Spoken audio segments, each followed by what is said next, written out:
Thank you very much for staying with us. And now it is time for us to switch gears, as my colleague earlier on said. And this is actually the Star Corner. But before we go into this, I want to request or ask that hope you actually enjoyed that musical break out there, because that song you just watched is Johnny Drill by Johnny Drill, and the title of that song is Believe Me. Hope you really enjoyed it.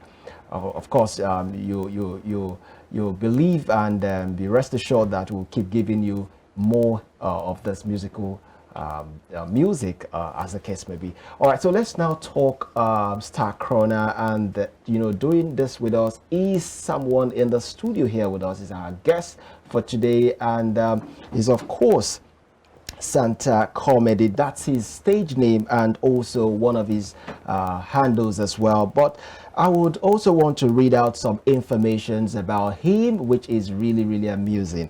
Now, Santa Comedy, as his stage name goes, is he goes by the name Amuses Santa Mishak Chinonso. Is also a native of the East, and he's a Nigerian comedian, actor, and skit maker. These are what he does, for a living. And of course, this individual is, a pharmacist, and he goes by the name Pharm Santa. He's also popularly called by that name by his fans, and is trained as a pharmacist who actually gives prescription drugs and also delivers them with humor and laughter with comedy. You can imagine somebody who is a comedian and also a pharmacist, and he uses this craft to be able to enhance his skill of being a pharmacist. Now we want to now go into him proper, and I would want to employ that you sit back, relax while we do this. Now we have with us Santa Comedy.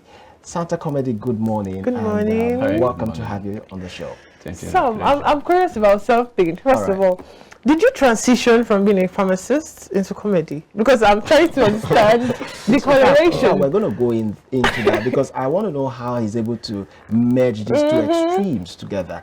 First and foremost, like I said, welcome to the show. Yeah.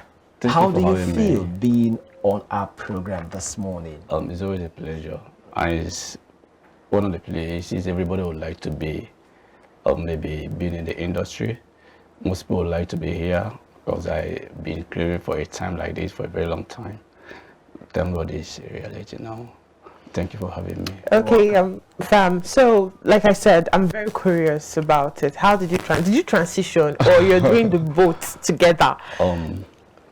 There are things you are born to do, or that were born in you, and there are some things you try to force yourself to learn how to do, or to train into doing it. I think, about that question, I never dreamt of becoming a comedian, but it has always been in me. One of the fear factors are, how do I do it? Can it be possible? Can I be able to do it? I took it out of my mind, but someday a friend of mine who is a Nolly actor came to my place to buy something. Not just a friend, he's a customer, a client. Came to buy something, and saw how I discharged my duties with humor and laughter, making it real. He observed me one day, 2 days, and I thought he came and said, "Bro, we can make something out of this." I said, "Well, you can make something out of this. You make people laugh for free, and then you can make something out of it." I said, "How?" He said, "I'm an early actor. I can bring you into the screen, or do something like skits, comedy, like." I said, "How is it possible?" He then said, "Don't worry, I will see to that." So that was how Santa Comedy TV came into action. I said, "Okay, let's try it out." So how has it been navigating the both, being a pharmacist and a comedian? Okay, now I want you to take us through the journey of comedy, how comedy has, how you started, how it has been, the challenge. Just take us through the journey of you being a comedian. All right. It's just like you came as a lady, came to buy something from me, and I asked you for just a funny question, because I know everybody in Lagos goes through a lot of stress. And the level of depression I was exposed to, knowing based on my profession, is really alarming. many people are having several things in their mind and they can't air it out, but they keep dying with it. Each time you see them with long faces and frown faces, each time they come, I try to make them cheer up, and some will cheer up, some wouldn't, but because they didn't see reasons to. So I try to create something that will make them laugh each time they come around. So asking a young lady like you, like, sorry, are you up to 70 years?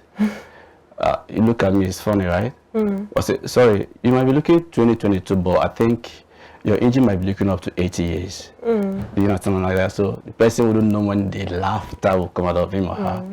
Or like I asked a guy one day, sorry, he wanted to treat malaria. I say, have you treated malaria before? How long ago? He told me. I said, like, I'll be very serious though, and you get along with me, but all of a sudden I give you a crack, and like, I said, sorry, last treated malaria, I said like 2-3 months ago. I asked again, I hope you're not an ulcer patient, because I've given some some medications that couldn't warrant an ulcer patient to take. He said, no. I said, sorry, I hope you're not pregnant. That's a guy. I hope you're not pregnant. We're like, huh? I said, I mean, I hope you're not pregnant. He said, do men get pregnant? You know how funny that could look like. So they laugh over it, and stuff like that. Yes. So over a period of time, I developed it, and it became a career. Just kicked up. So how has the industry been like, the comedy industry? Competitive. Very how competitive? Very competitive. Why is it very competitive? Because when I thought about coming into the comedy industry, I promised myself I'm not going to do anything photocopy. Because if you look online, you see people doing things people have done over a period of years, and they just rebrand it. But when I came into the comedy industry, I looked at it, I said, no. If I must be Santa comedy, I must be Santa comedy. So what makes it different? What makes me different is because if you check 100% of my skits, you wouldn't see anything photocopy. I have like almost 100 videos online, but there is none that's photocopy. I came and check on, and it doesn't take, it's not easy, to be honest. Because when you think you're sleeping, my work is hectic. I work from 8 in the morning till 4 p.m. I take a break, like 2 hours. I come back in the evening till 9:30. So the little time I have to rest, that 2 hours, is never been easy. I used to crack my head to talk about things that have never existed in the industry. I check other people's videos, and okay, there was a certain video I made about visuals. That's the tag. We went for a party, like an old school party.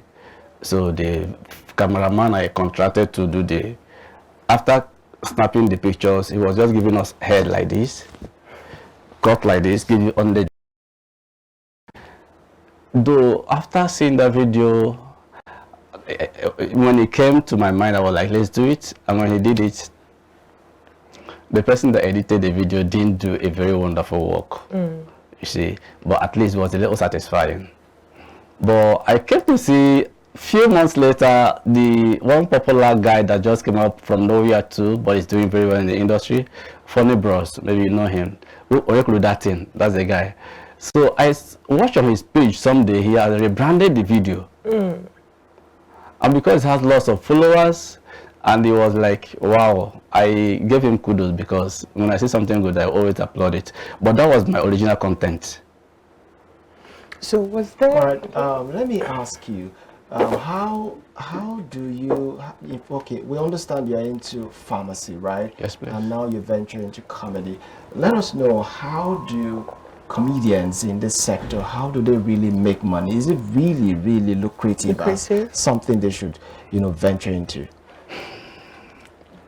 I have my reservations. Yeah, I have my reservations. Okay, now let's bring it back to you now. Not how do you make money from comedy? The most things we see online are not always real. Is there money in the comedy industries? Yes, 100%. But most of the things they paint as are not always the way it is. Yeah, I listened to Brashai the last time. He said he made over 40K every month. Yes, he's been there over the years.